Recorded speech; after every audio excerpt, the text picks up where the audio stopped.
So in today's video, we're going to be talking about how, as a Southern Ontarian, almost, since I can remember, there has been anti-Alberta propaganda. Now, if you guys know what I mean by that, I mean anti-oil and gas propaganda. So I want to thank you guys so much for tuning in and helping me get my views up so I can push my podcast out, maybe feed my family. So welcome back to the Freedom Pines podcast. I'm your host, Jamie A.B. Don't forget to like, comment, and subscribe, and let's get into today's video. Now, for today's video, we're going to go back to 2008, okay? Because it's 2008. I'm going to Toronto for the Honda Civic Tour, okay? Because Panic at the Disco is the headlining, band for that tour that year. And yeah, we're going to talk about this. So, funny story about, I know you guys are like, what does this have to do with anything? I promise it leads to it. My daughter is into the same things I was into as a kid. Emo music, blah, blah, blah. So I learned a little bit too much about Pete Wentz. Do you know where Pete Wentz's parents met?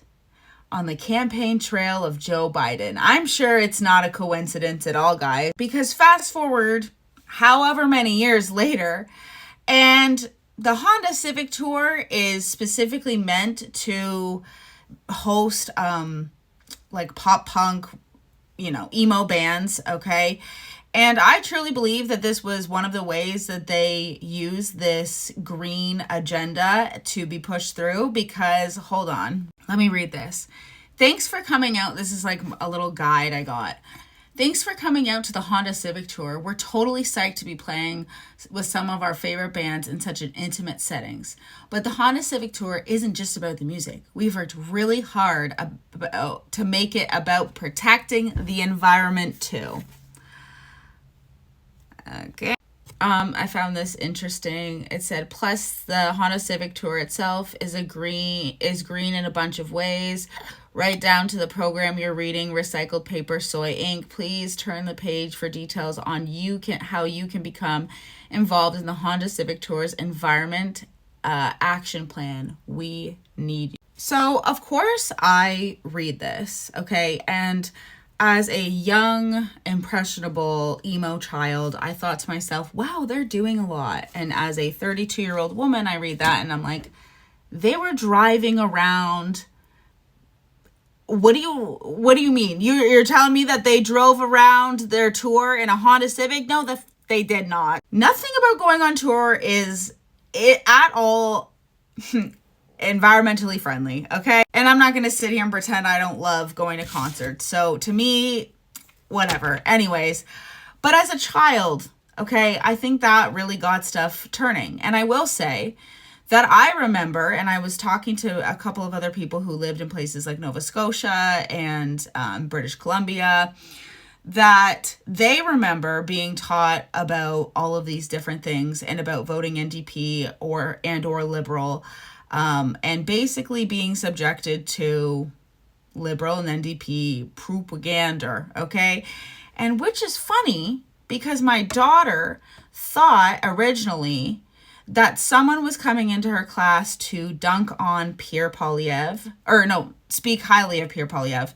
And then she realized after she started paying attention that they were definitely not doing that, and that they were there for the man who is Indian and has the hat on all the time.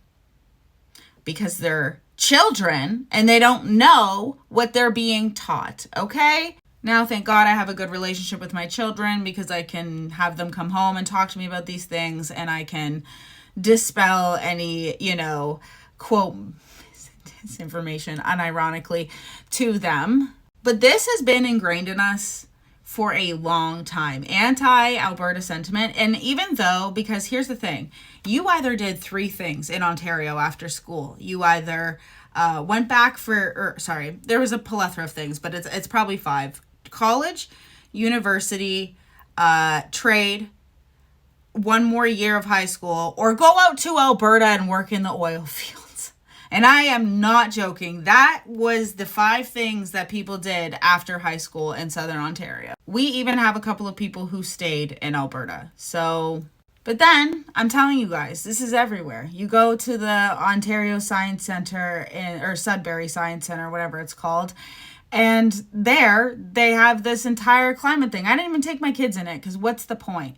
Okay, because then shortly after, I told you I was a single mom at 19, and then my husband, who was my boyfriend at the time, when I started talking to him, he had this really good job. And I was so impressed. But you guys want to know where this job was? He was making Canada's first Canadian-made wind turbine. And I gotta tell you guys, unironically, some of the most liberal seeming people now would rip my husband a new one just for having a job at the wind turbine plant.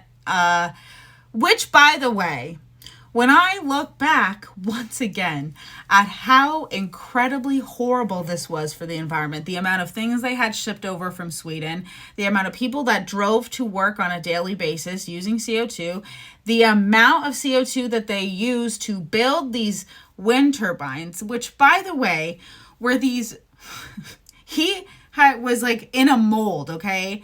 There was no set in stone plan for each individual turbine, okay? It was like they got training on loosely how to make them, and every single day was different. So I think he loved figuring it out every single day. But that's when I started kind of just obviously going into green, loving green, being so proud of my, at the time, boyfriend for having this job and standing up for him because he was always being torn apart, like I said, by people who are now very liberal.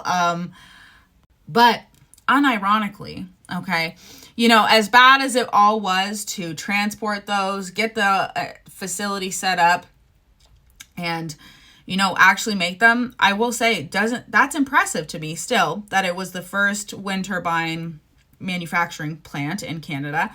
But lo and behold, Kathleen Wynne shut it down. Yep, she wanted to score some points. And despite this being in 2017, you guys, 2017, I'm sorry, what? So Justin Trudeau was already in, knowing that they wanted to go green.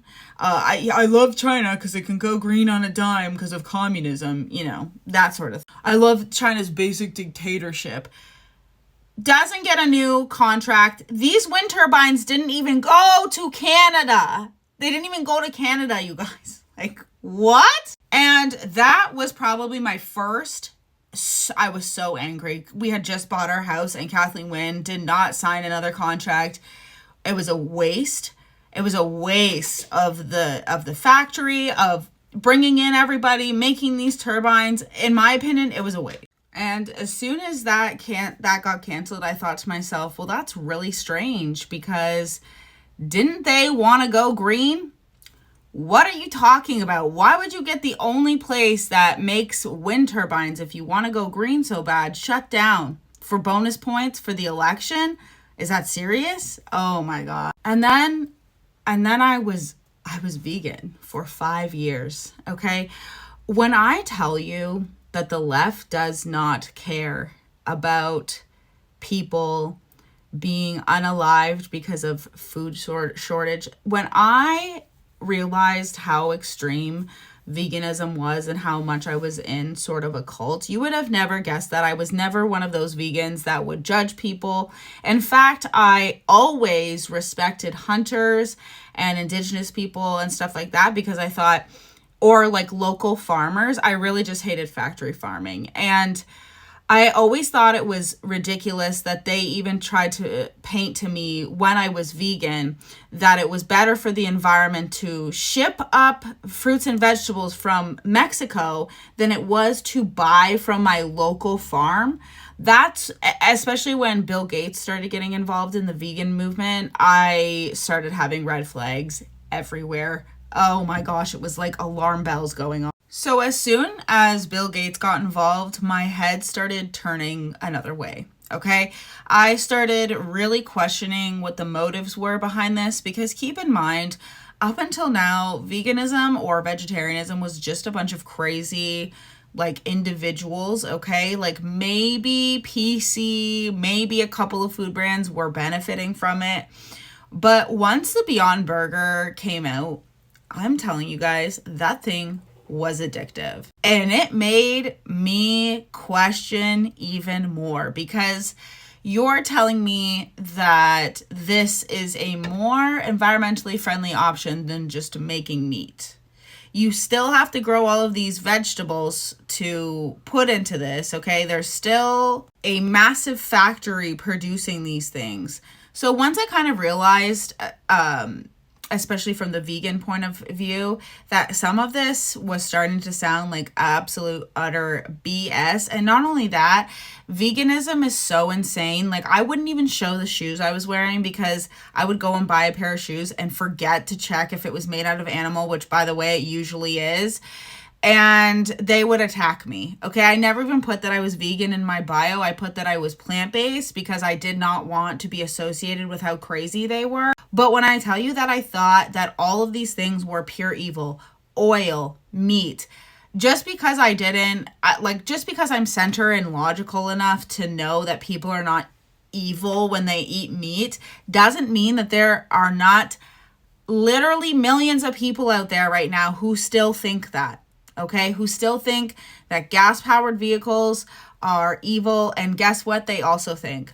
They think that the majority of the planet should just be going away if that's what it takes to save the planet. That is what they think. How do I know? I was in the spaces. I started to believe it myself. That's not something I'm proud of admitting, okay? But damn, something about not eating meat does something to your brain. I truly believe that it all is historical. Like, if you live closer to the equator and have access to fruits and more fiber all year round, I think you're more likely to succeed in veganism. Whereas, obviously, I'm very pale. I can't even tan, okay? So my ancestors are not from, a Caribbean place. They're from Ireland and Scotland, where potatoes are literally known, all right?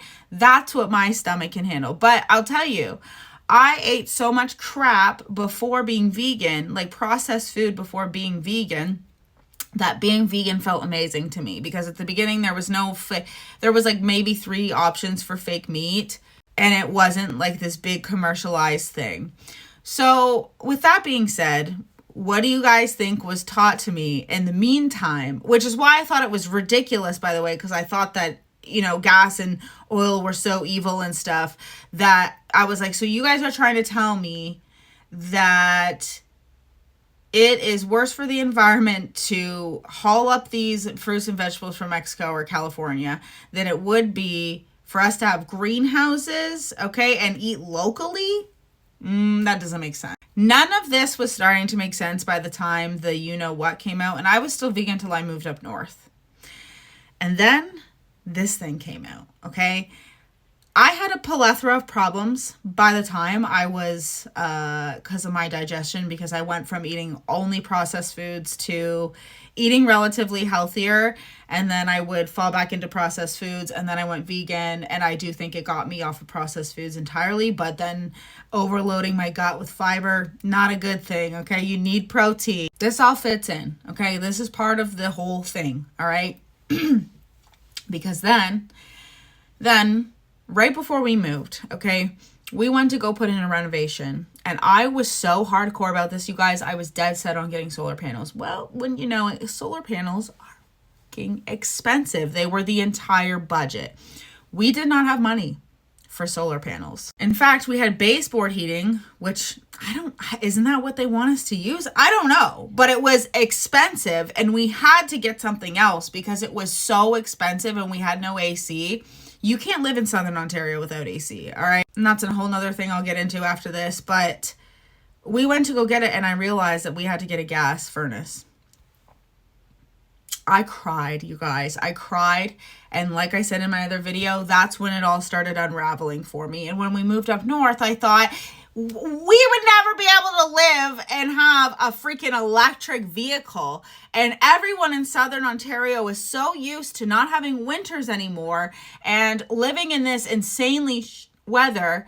And by the way, guys, it's because of your population and destroying the trees down south, and I'm sure a little bit of things in the sky, which is why you guys don't have seasons anymore.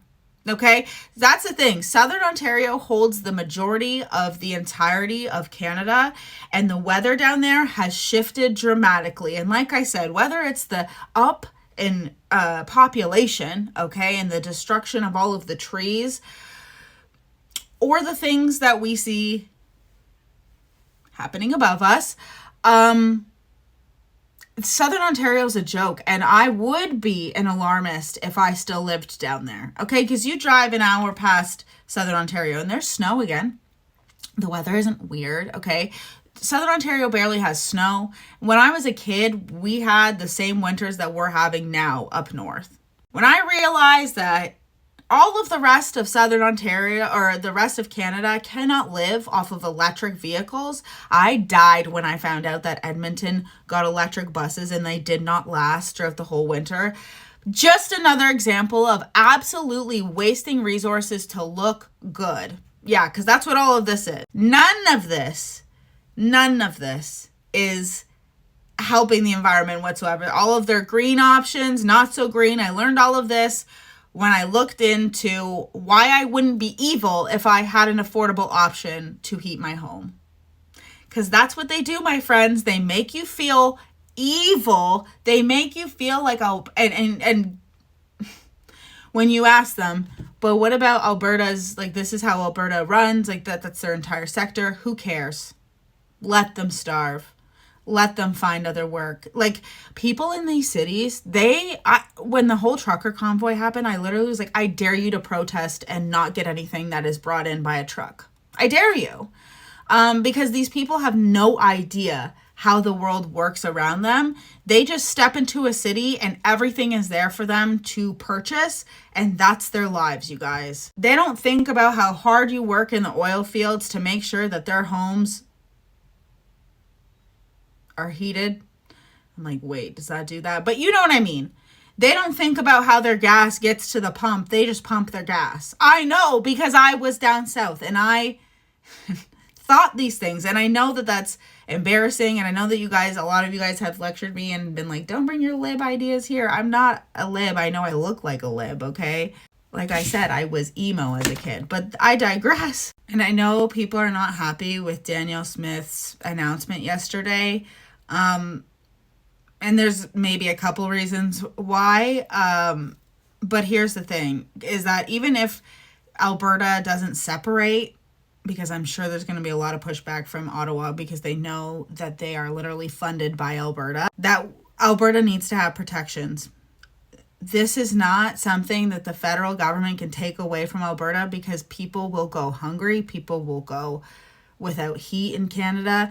Once I understood the velocity of what happens when we get rid of oil and gas like this, I realized I was in a cult. I was in a cult.